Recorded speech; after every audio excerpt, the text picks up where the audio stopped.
Bienvenue sur Tuto français Affinity Photo. Aujourd'hui, je voudrais aborder la question de l'écriture sur l'image. Alors, à ma connaissance, il existe trois façons d'atteindre les caractères. Soit par affichage studio caractères, soit par texte, afficher les caractères et tutti quanti, et enfin par outil texte artistique, et vous constatez qu'aussitôt une barre d'outils de texte s'affiche en haut de l'écran. Lorsque j'ai sélectionné l'outil texte artistique, la lettre A s'affiche au bout de mon curseur. Je peux d'ores et déjà écrire mon texte.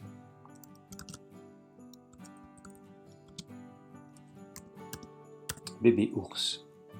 Afin de pouvoir le modifier, je le surligne.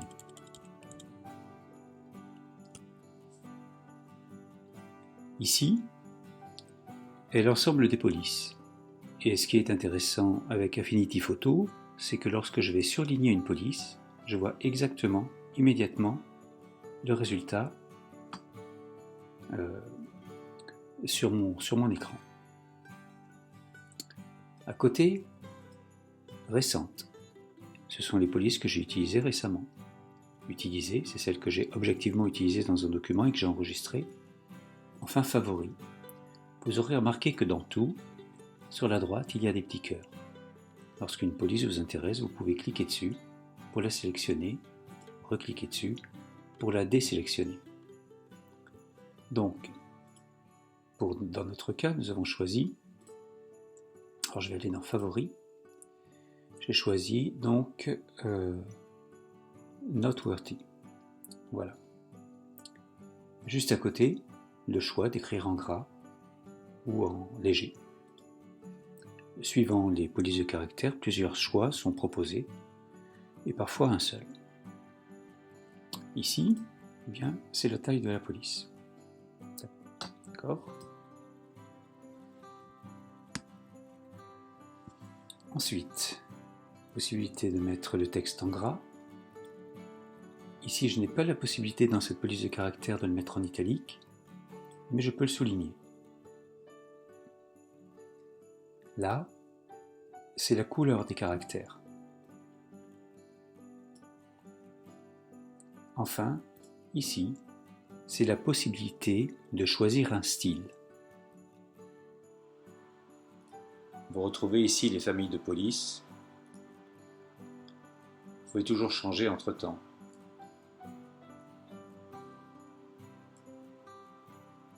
Couleurs et décorations. Ça, c'est la couleur de mon texte.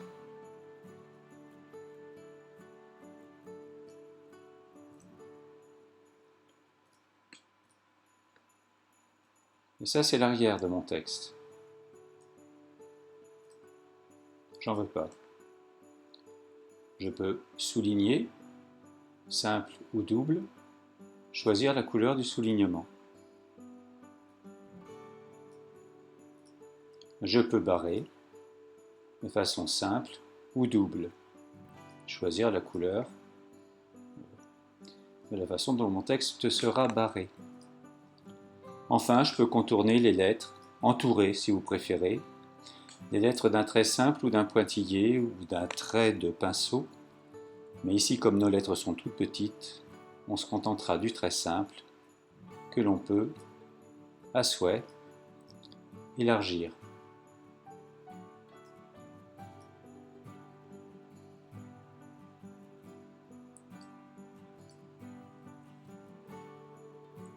Position et transformer vous offre différentes possibilités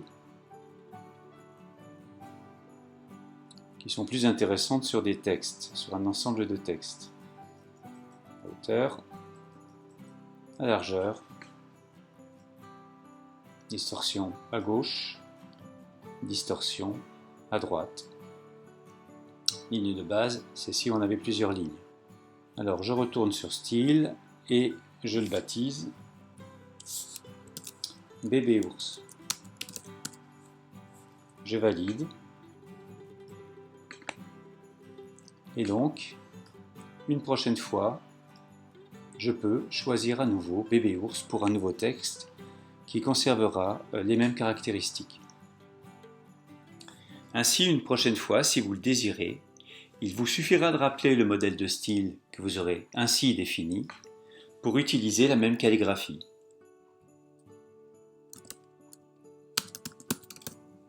C'est tout pour aujourd'hui. Je vous souhaite une bonne fin de journée. Au revoir.